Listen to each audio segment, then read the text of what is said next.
আপনারা সিলেটিরা স্বার্থপর। এই মাথায় রুমাল বাঁধা, সিগারেট বাম পাশ থেকে ধরানো।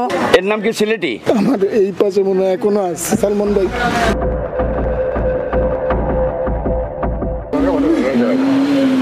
যে ব্যক্তি মারা যাওয়ার পরে 24 ঘন্টার মধ্যে 46টা ছেলে মেয়ে আত্মহত্যা করলো, তার নামে কি কিছু করার অধিকার নাই সিলেটিদের?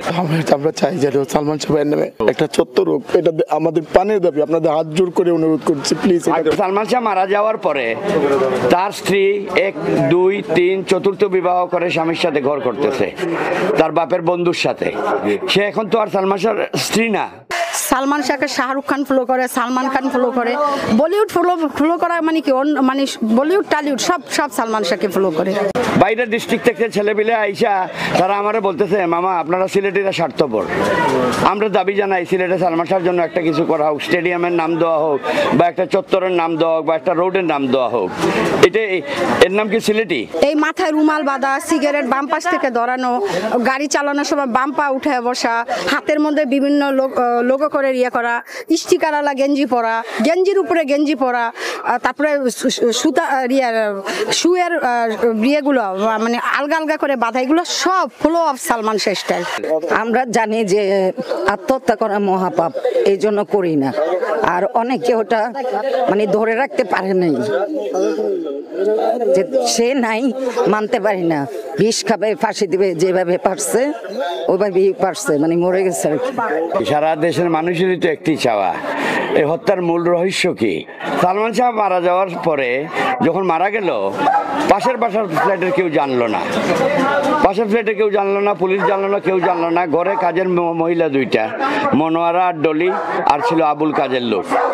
তার ওয়াইফ যে এরে রসিকাইটা নামায়া গোসল করাইলো, গায়ে তেল মালিশ করাইলো, কাপড় বদলাইলো, এটা কোন সংবিধানের কোন আইনের বইতে লেখা আছে?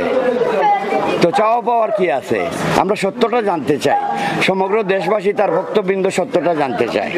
মামলা চলমান আছে, ইনশাল্লাহ আগামী 23 তারিখ একটা ভালো রেজাল্ট আপনারা শুনতে পাবেন। সালমান শাহের যে বিচার কার্য চলছে, আগামী 23 তারিখ আছে, তো আমরা চাই সুষ্ঠু তদন্তের মাধ্যমে এই বিচার কার্যটা হোক এবং সঠিক অপরাধী যারা আছে তাদের শাস্তি হোক, এটাই আমাদের সিলেটবাসীর চাওয়া এবং সালমান ভক্তদের চাওয়া। আসলে সালমান শাহ কখনো মানে সে যদিও মরে যায়, কিন্তু আমাদের কাছে সে মৃত না, আমাদের কাছে সারা জীবন বেঁচে থাকবে। কীর্তি মানে কখনো মৃত্যু হয় না। উনি স্বপ্নের নায়ক, কোটি তরুণীর স্বপ্নের নায়ক। আসলে ওনার দ্বারে কাছে কেউ নাই, উনি যুগ যুগ বেঁচে থাকবে আমাদের মাঝে।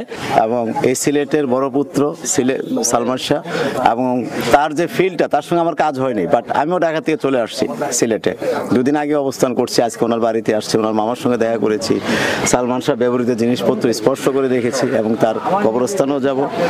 তো সালমান শাহর জন্য আমাদের অনেক দোয়া রইল, সবাই দোয়া করবেন।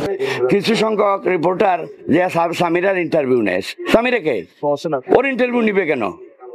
হ্যাঁ, তার বাপের পরিচয় নাই, তার হাজব্যান্ডের পরিচয় নাই, সে তো আর সালমান শাহর স্ত্রী না। দয়া করে আপনারা বলেন যে আমি আপনাদের মাধ্যমে জানাচ্ছি, তার যেন কেউ ইন্টারভিউ না নেয়।